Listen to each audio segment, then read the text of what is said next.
जय श्री राधे। दोस्तों, आप सभी भक्तों का स्वागत है चैनल सनातन धर्म पर। आज की वीडियो में आप जानेंगे वट सावित्री व्रत की कथा क्या है, यह व्रत किस दिन धारण किया जाएगा, व्रत की पूजन विधि और नियम क्या होते हैं। साथ ही जानेंगे वट सावित्री व्रत का पारण कब किया जाएगा। तो वीडियो बहुत महत्वपूर्ण है, पूरा अवश्य देख लें। यदि वीडियो आपको अच्छी लगती है तो इसे लाइक भी जरूर करें, जिससे हमारे द्वारा किया गया प्रयास सार्थक रहे। साथ ही यदि आप चैनल पर पहली बार आए हैं तो चैनल को सब्सक्राइब करना ना भूलें, बेल बटन को भी प्रेस कर लें, जिससे नई वीडियो का नोटिफिकेशन सबसे पहले आपको मिल जाए। दोस्तों, बात करें वट सावित्री व्रत के बारे में तो पुराणों के अनुसार वट वृक्ष में ब्रह्मा, विष्णु, महेश तीनों देवताओं का वास। इस वृक्ष के नीचे बैठकर पूजन करने से, व्रत कथा सुनने अथवा पढ़ने से सभी मनोकामनाएं पूरी होती हैं।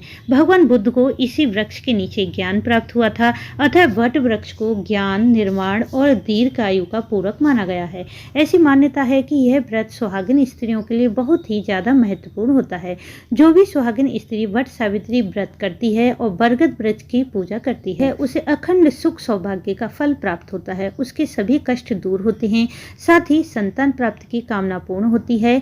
इतना ही नहीं, वट सावित्री का व्रत रखने से पति पत्नी के बीच आपसी प्रेम बढ़ता है और वैवाहिक जीवन में मधुरता आती है। कहते हैं कि वट वृक्ष में कई रोगों का नाश करने की क्षमता होती है, इसलिए इस दिन वट वृक्ष की पूजा का विशेष महत्व होता है। चलिए सबसे पहले सुन लेते हैं वट सावित्री व्रत की कथा क्या है। पुराण के अनुसार देवी पार्वती ने भगवान शंकर से कहा कि हे प्रभु, प्रवास क्षेत्र में स्थित ब्रह्मा जी की प्रिया जो सावित्री देवी हैं, उनका चरित्र आप मुझसे कहिए। जो उनके व्रत का महात्मन है, उनके संबंध का इतिहास है, जो स्त्रियों को पति व्रत को देने वाला है और सौभाग्य और महान उदय करने वाला हो। तब भगवान शंकर ने कहा कि हे देवी, प्रवास क्षेत्र में स्थित सावित्री के असाधारण चरित्र को मैं तुमसे कहता हूँ, ध्यानपूर्वक सुनो। सावित्री स्थल नामक स्थान में राजकन्या सावित्री ने जिस प्रकार से उत्तम वट सावित्री व्रत का पालन किया था, मध्य देश में एक धर्मात्मा राजा रहता था जो सभी प्राणियों के हित में तत्पर था। उसका नाम अश्वपति था। धर्मात्मा, क्षमाशील, सत्यवादी होने पर भी राजा संतान रहित था। एक समय वह राजा प्रभास क्षेत्र में यात्रा करते हुए पहुंचा और सावित्री स्थल पर गया। वहां पर राजा ने अपनी रानी के साथ इस व्रत को किया, जो सावित्री व्रत नाम से प्रसिद्ध सभी कामनाओं को पूर्ण करने वाला था। इस व्रत पूजन से सावित्री देवी ने प्रसन्न होकर प्रकट होकर राजा को वर दिया कि राजा, तुझे एक तेजस्वी कन्या पैदा होगी। सावित्री देवी की कृपा से जन्म लेने के कारण उस कन्या का नाम सावित्री रखा गया। कन्या बड़ी बेहद रूपवान हुई। योग्य वर न मिलने की वजह से सावित्री के पिता दुखी थे। उन्होंने कन्या को स्वयं वर तलाशने के लिए भेजा। सावित्री तपोवन में भटकने लगी। वहां साल्व देश के राजा धूम्रसेन रहते थे, क्योंकि उनका राज्य किसी ने छीन लिया था। उनके पुत्र सत्यवान को देखकर सावित्री ने पति के रूप में उसका वरण किया।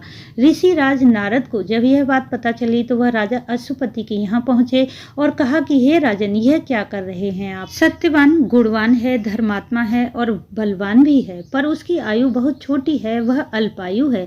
1 वर्ष के बाद उसकी मृत्यु हो जाएगी। ऋषि राज नारद की बात सुनकर राजा अश्वपति घोर चिंता में डूब गए। सावित्री ने उनसे कारण पूछा तो राजा ने कहा, पुत्री, तुमने जिस राजकुमार को अपने वर के लिए चुना है वह अल्पायु है। तुम्हें किसी और को अपना जीवन साथी बनाना चाहिए। इस पर सावित्री ने कहा कि पिताजी, आर्य कन्याएं अपने पति का एक बार ही वरण करती हैं। राजा एक बार ही आज्ञा देता है और पंडित एक बार ही प्रतिज्ञा करते हैं और कन्यादान भी एक बार ही किया जाता है। सावित्री हट करने लगी और बोली, मैं सत्यवान से ही विवाह करूंगी। राजा अश्वपति ने सावित्री का विवाह सत्यवान से कर दिया। सावित्री अपने ससुराल पहुंचते ही सास ससुर की सेवा करने लगी। समय बीतता गया। नारद मुनि ने सावित्री को पहले ही सत्यवान की मृत्यु के दिन के बारे में बता दिया था। वह दिन जैसे जैसे करीब आने लगा, सावित्री अधीर होने लगी। उन्होंने 3 दिन पहले से ही उपवास शुरू कर दिया। नारद मुनि द्वारा कथित निश्चित तिथि पर पितरों का पूजन किया। हर दिन की तरह सत्यवान उस दिन भी लकड़ी काटने जंगल गए। साथ में सावित्री भी गईं। जंगल में पहुंचकर सत्यवान लकड़ी काटने के लिए एक पेड़ पर चढ़ गए। तभी उसके सिर में तेज दर्द होने लगा। दर्द से व्याकुल होकर सत्यवान पेड़ से नीचे उतरे। सावित्री अपना भविष्य समझ गईं। सत्यवान के सिर को गोद में रखकर सावित्री सत्यवान का सिर सहलाने लगी। तभी वहां यमराज आते दिखे। यमराज अपने साथ सत्यवान को ले जाने लगे। सावित्री भी उनके पीछे पीछे चल पड़ी। यमराज ने सावित्री को समझाने की कोशिश की, यही विधि का विधान है, लेकिन सावित्री नहीं मानी। सावित्री की निष्ठा और पति परायणता को देख देखकर यमराज ने सावित्री से कहा कि हे देवी, तुम धन्य हो, तुम मुझसे कोई वरदान मांगो। सावित्री ने कहा कि मेरे सास ससुर वनवासी हैं, अंधे हैं, उन्हें आप ज्योति प्रदान करें। यमराज ने कहा ऐसा ही होगा, जाओ अब लौट जाओ। लेकिन सावित्री अपने पति सत्यवान के पीछे चलती रही। यमराज ने कहा देवी, तुम वापस जाओ। सावित्री ने कहा भगवान, मुझे अपने पति देव के पीछे पीछे चलने में कोई परेशानी नहीं है, पति के पीछे चलना मेरा कर्तव्य है। यह सुनकर उन्होंने फिर से उसे एक और वर मांगने को कहा। सावित्री बोली हमारे ससुर का राज्य छिन गया है, उन्हें पुनः वापस दिला दें। यमराज ने सावित्री को यह वरदान भी दे दिया और कहा कि अब तुम लौट जाओ। लेकिन सावित्री पीछे पीछे चलती रही। यमराज ने सावित्री को तीसरा वरदान मांगने को कहा। इस पर सावित्री ने 100 संतानों और सौभाग्य का वरदान मांगा। यमराज ने इसका वरदान भी सावित्री को दे दिया। सावित्री ने यमराज से कहा कि प्रभु, मैं एक पतिव्रता पत्नी हूँ और आपने मुझे पुत्रवती होने का आशीर्वाद दिया है। यह सुनकर यमराज को सत्यवान के प्राण छोड़ने पड़े। यमराज अंतर्ध्यान हो गए और सावित्री उसी वट वृक्ष के पास आ गईं, जहां उनके पति का मृत शरीर पड़ा था। सत्यवान जीवित हो गए और दोनों खुशी खुशी अपने राज्य की ओर चल पड़े। दोनों जब घर पहुंचे तो देखा कि माता पिता को दिव्य ज्योति प्राप्त हो गई है। इस प्रकार सावित्री सत्यवान चिरकाल तक राज सुख भोगते रहे। भगवान शिव के कथनानुसार वट सावित्री व्रत के दिन प्रातः काल उठकर स्नान आदि करके व्रत का संकल्प करें। साफ वस्त्र धारण करके 16 श्रृंगार करें। इसके बाद 7 तरह के अनाज एक टोकरी में रखें और दूसरी टोकरी में देवी सावित्री की प्रतिमा रखें। पूजन की सभी सामग्री वट वृक्ष के पास ले जाएं और वहां जाकर सबसे पहले वट वृक्ष पर जल चढ़ाएं। उस पूजन सामग्री से विधिवत वट वृक्ष का पूजन करें। इसके पश्चात लाल कलावा या फिर कच्चा सूत लेकर वट वृक्ष की परिक्रमा करें।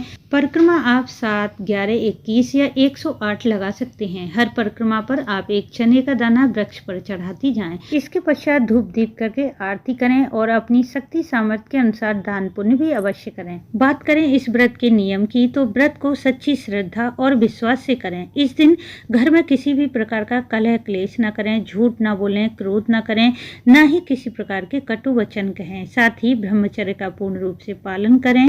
व्रत को अपनी शरीर की सामर्थ्य के अनुसार धारण करें, निर्जला या फलाहार जैसी आपकी सामर्थ्य हो। इसके पश्चात आप व्रत का पारण कर लें। इस बार वट सावित्री व्रत पारण का शुभ मुहूर्त रहेगा 27 मई की सुबह 5:45 से 7:55 तक। तो दोस्तों, यह थी वट सावित्री व्रत की पूजा विधि, कथा और नियम की जानकारी। उम्मीद है आपको यह जानकारी पसंद आई होगी। वीडियो अच्छा लगा हो तो इसे लाइक, शेयर, सब्सक्राइब जरूर कर लें। वीडियो अंत तक देखने के लिए आपका धन्यवाद। राधे राधे।